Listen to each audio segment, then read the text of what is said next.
আচ্ছা, এটা হচ্ছে 15.1 যে চ্যাপ্টারটা আছে ক্লাস 9-এর, তার পার্ট 3, মানে 18 দাগ, 19 দাগ এবং 20 দাগ, এই 3টে দাগের সমস্ত অঙ্ক কিন্তু এখানে খুব সহজভাবে করানো আছে।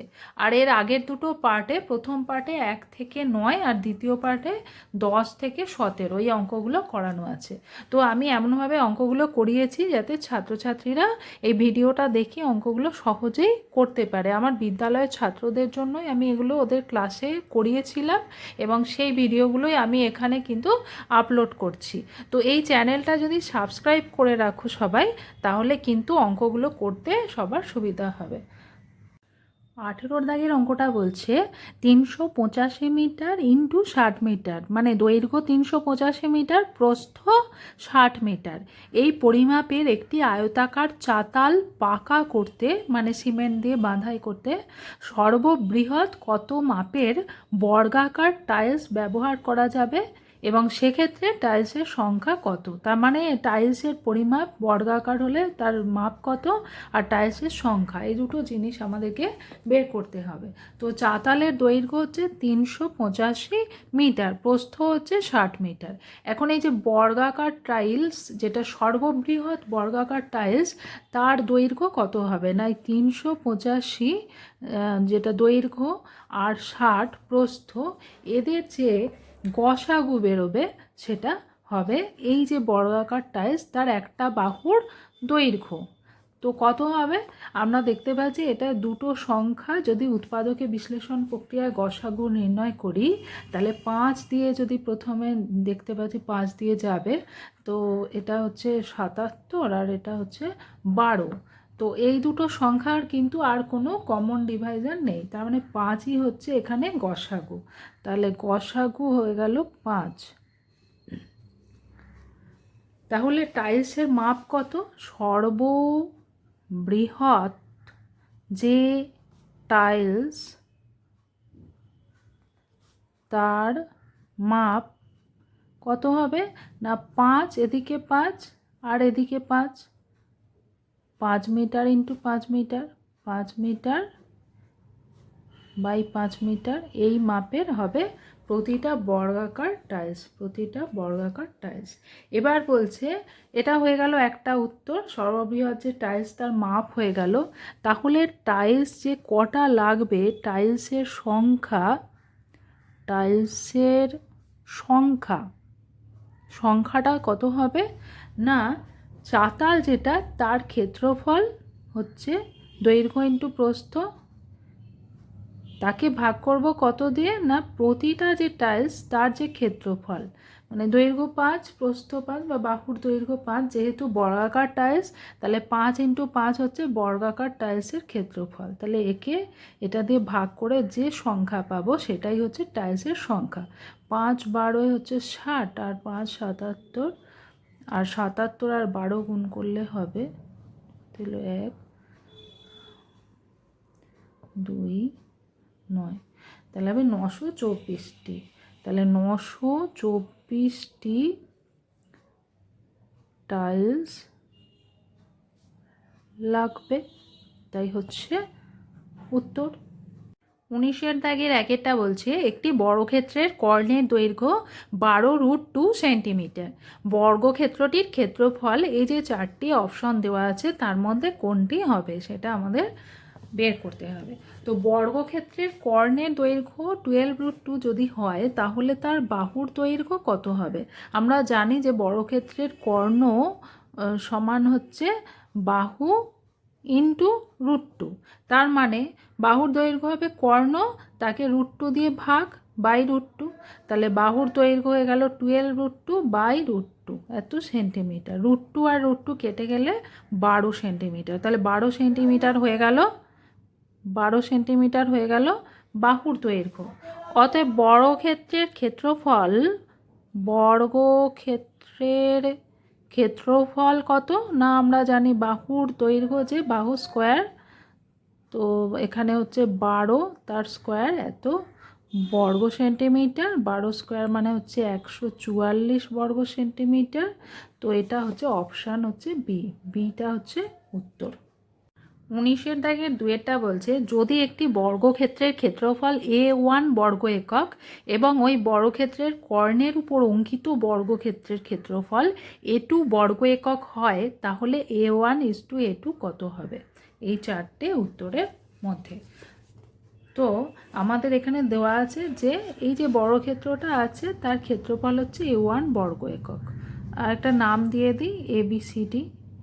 তো এর ক্ষেত্রফল যদি A1 বর্গ একক হয় তাহলে এর বাহুর দৈর্ঘ্য কত হবে না √ওভার ক্ষেত্রফল মানে √ওভার A1 √A1 একক। এই যে লিখেছি বাহুর দৈর্ঘ্য ABBCCDD প্রত্যেকেই হচ্ছে √A1।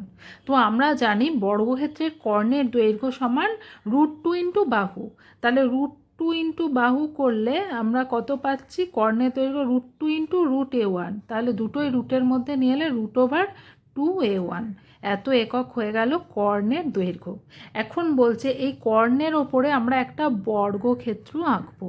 তো এই বর্গক্ষেত্রটা যদি আঁকি ACMN, এই যে বর্গক্ষেত্রটা আঁকলাম তার বাহুর দৈর্ঘ্য হয়ে গেল √2A1 এত একক।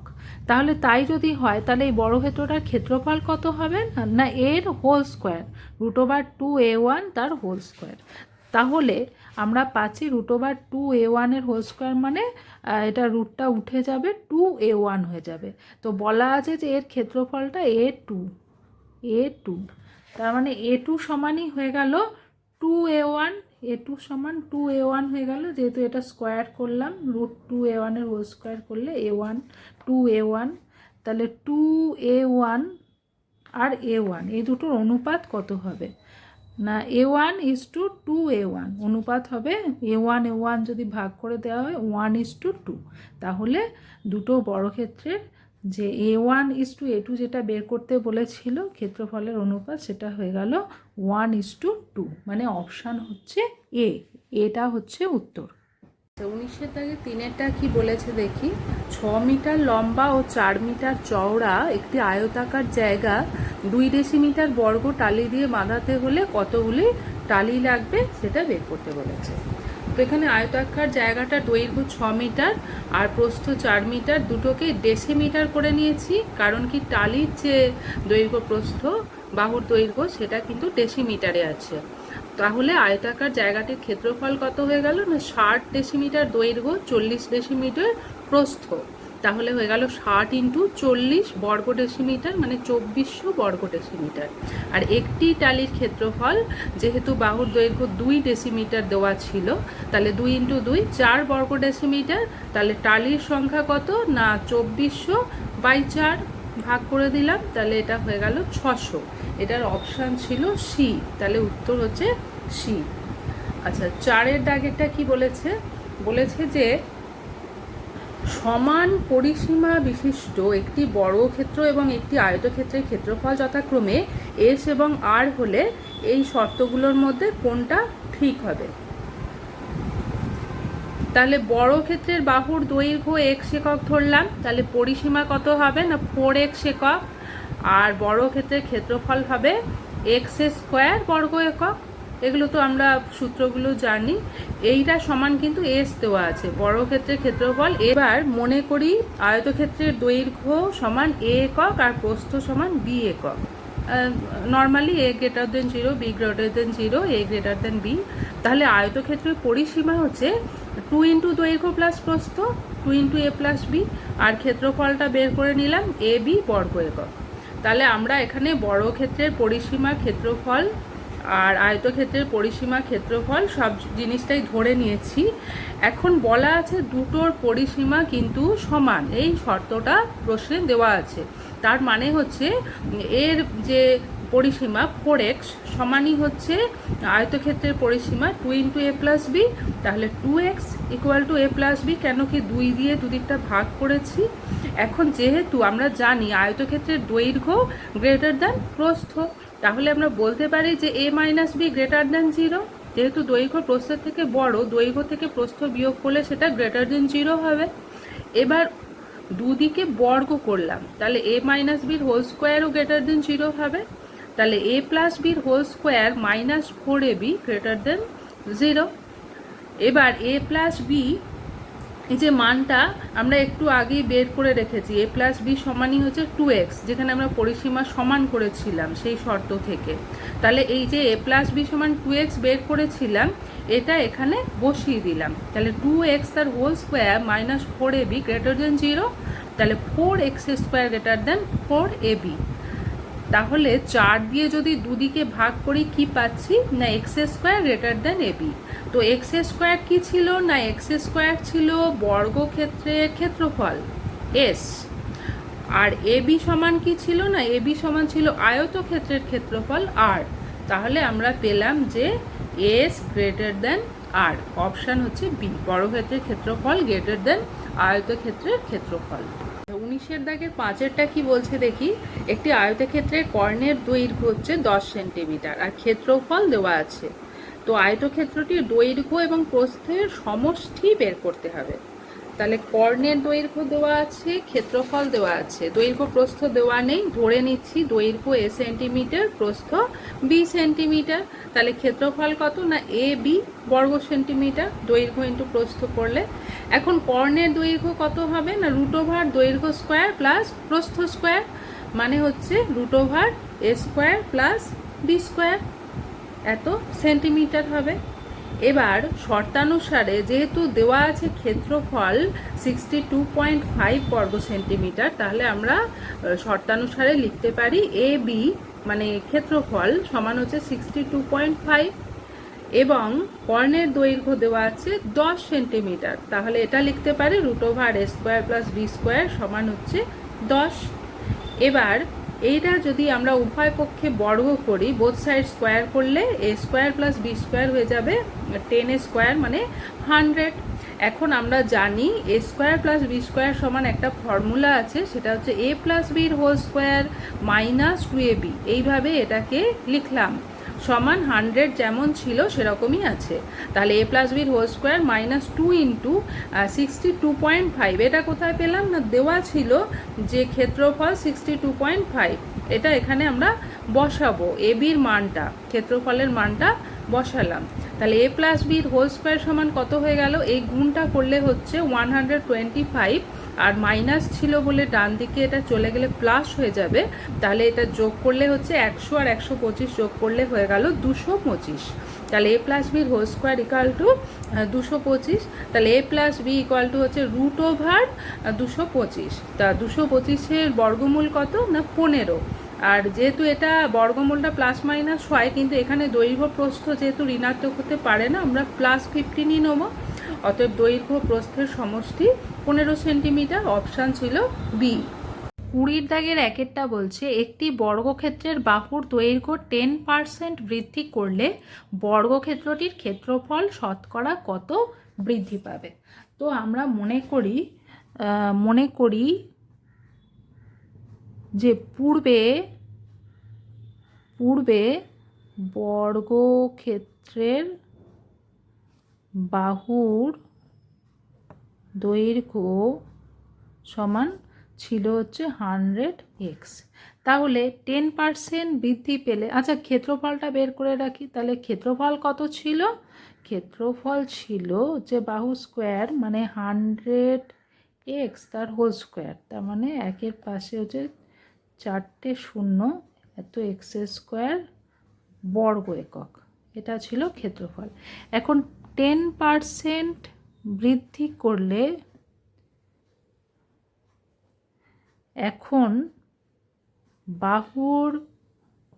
বর্গক্ষেত্রের বাহুর দৈর্ঘ্য সমান কত হবে না 100x তো ছিল, তার সঙ্গে 100x-এর 10% যোগ হয়ে যাবে, তার মানে হচ্ছে 10x যোগ হবে, 110x এত হয়ে গেল। এখন বাহুর দৈর্ঘ্য 10% বৃদ্ধি পাওয়ার ফলে, তাহলে এখন ক্ষেত্রফল কত, এখন ক্ষেত্রফল হবে না 110x তার হোল স্কোয়ার, বা 11-র বর্গ হচ্ছে 121 আর 2টো শূন্য এক্স স্কোয়ার বর্গ একক, এটা হয়ে গেল এখন ক্ষেত্রফল। তাহলে ক্ষেত্রফলের শতকরা বৃদ্ধি কত, ক্ষেত্রফলের শতকরা বৃদ্ধি আমরা কি যে কোনো ক্ষেত্রে আমরা শতকরা বৃদ্ধি কিভাবে বের করি না, পূর্বে কত ছিল সেটা আমরা নিচে লিখলাম, ওপরে কি লিখি না কতটা বেড়েছে এখন যেটা হয়েছে মাইনাস আগে যেটা ছিল বিয়োগ হলো ইন্টু 100, এটা হচ্ছে শতকরা বৃদ্ধি। তো এই বিয়োগটা করলে হচ্ছে 2100 এক্স স্কোয়ার নিচে যেটা ছিল ইন্টু 100, এক্স স্কোয়ার কেটে যাবে, শূন্য দুটো কাটলাম, এই শূন্য দুটো নিচে আছে কাটলাম, তাহলে হচ্ছে 21। তাহলে ক্ষেত্রফল 21%, ক্ষেত্রফল 21% বৃদ্ধি পাবে, এটাই হচ্ছে উত্তর। 20 দাগে 2-এরটা কি বলেছে, একটি আয়তক্ষেত্রের দৈর্ঘ্য 10% বৃদ্ধি আর প্রস্থ 10% হ্রাস করা হলে ক্ষেত্রফল শতকরা কত বৃদ্ধি বা হ্রাস পায়। মানে আমরা জানি না বৃদ্ধি পাবে না হ্রাস পাবে, প্রথমে সেটা দেখতে হবে যে বাড়ছে না কমছে। তো আমরা প্রথমেই ধরে নিচ্ছি যে পূর্বে আয়তক্ষেত্রটির দৈর্ঘ্য ছিল 100x একক, আর পূর্বে আয়তক্ষেত্রটির প্রস্থ ছিল 100y একক। তাহলে আয়তক্ষেত্রের ক্ষেত্রফল পূর্বে কত ছিল না দৈর্ঘ্য ইন্টু প্রস্থ 100x ইন্টু 100y বর্গ একক, মানে হচ্ছে 10,000 xy বর্গ একক, পুরোটা গুণ হয়ে গেল। তাহলে এখন নতুন দৈর্ঘ্য যদি 10% দৈর্ঘ্য বৃদ্ধি হয়, 10% যদি বৃদ্ধি হয় তাহলে নতুন দৈর্ঘ্য কত হবে না 100x প্লাস 100x-এর 10%, মানে 10/100 দিয়ে গুণ, তাহলে এই শূন্যগুলো কেটে গেলে এটা হচ্ছে 10x, তাহলে 110x একক, এটা হচ্ছে নতুন দৈর্ঘ্য। আর প্রস্থ বলেছে 10% হ্রাস হবে, প্রস্থ যদি 10% হ্রাস হয় তাহলে নতুন প্রস্থ হবে 100y মাইনাস 100y এর 10% ইন্টু 10/100, তাহলে 100y মাইনাস 10y 90y একক, তাহলে নতুন দৈর্ঘ্য হচ্ছে 110x একক, নতুন প্রস্থ হচ্ছে 90y একক। এবার তাহলে নতুন যে ক্ষেত্রফল সেটা কত হবে না 110x ইন্টু 90y বর্গ একক, মানে 9900 xy বর্গ একক। এখানে কমা দিয়েছি যাতে হিসাবটা করতে সুবিধা হয়, হাজারের পরে একটা কমা দিয়েছি। তাহলে ক্ষেত্রফল বাড়লো না কমলো, পূর্বের ক্ষেত্রফল ছিল হচ্ছে 10,000 xy বর্গ একক, আর নতুন যে ক্ষেত্রফল পেরিয়েছে সেটা হচ্ছে 9900 xy বর্গ একক। তাহলে নিশ্চয়ই পুরনো যেটা ছিল 10,000 সেটা তো 9900 থেকে বড়, তাহলে আমাদের এখানে ক্ষেত্রফল কিন্তু হ্রাস হয়েছে, বৃদ্ধি নয়। তাহলে ক্ষেত্রফল হ্রাস হয়েছে কতটা পরিমাণ হ্রাস হয়েছে না পূর্বে যেটা ছিল বেশি ছিল, এখন যেটা আছে সেটা হচ্ছে কম, তাহলে পূর্বেরটা থেকে বর্তমানেরটা বিয়োগ করে দিলাম।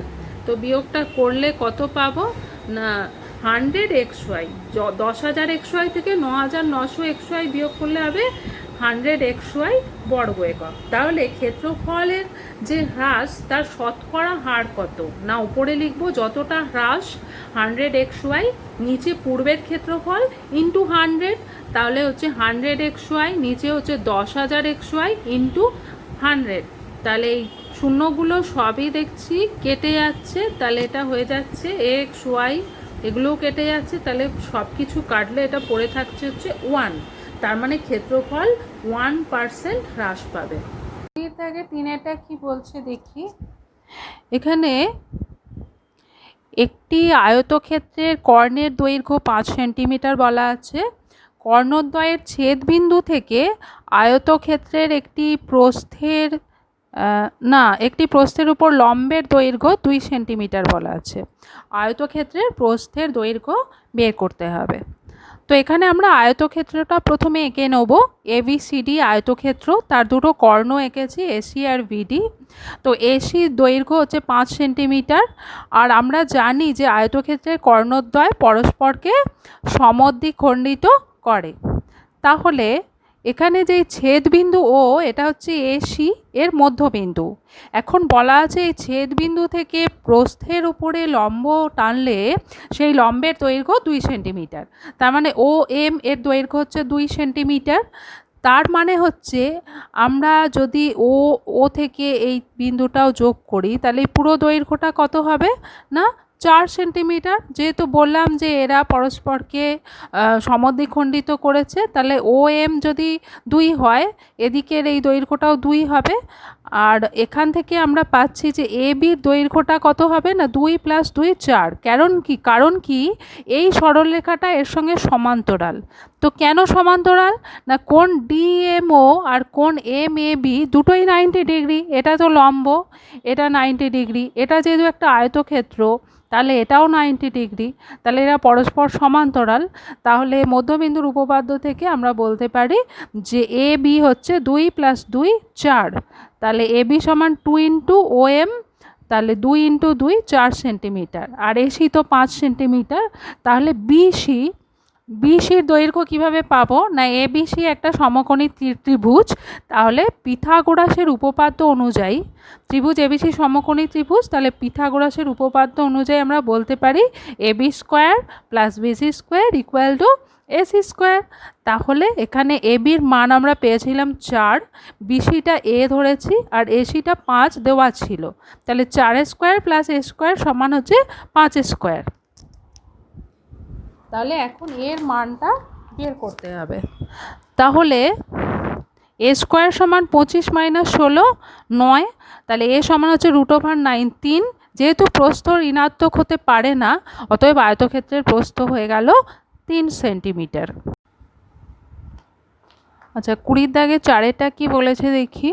এখানে বলছি একটি বর্গক্ষেত্রের কর্ণদ্বয়ের ছেদবিন্দু থেকে তার যে কোনো বাহুর ওপর অঙ্কিত লম্বের দৈর্ঘ্য 2√2 সেন্টিমিটার হলে বর্গক্ষেত্রটির প্রতিটি কর্ণের দৈর্ঘ্য কত।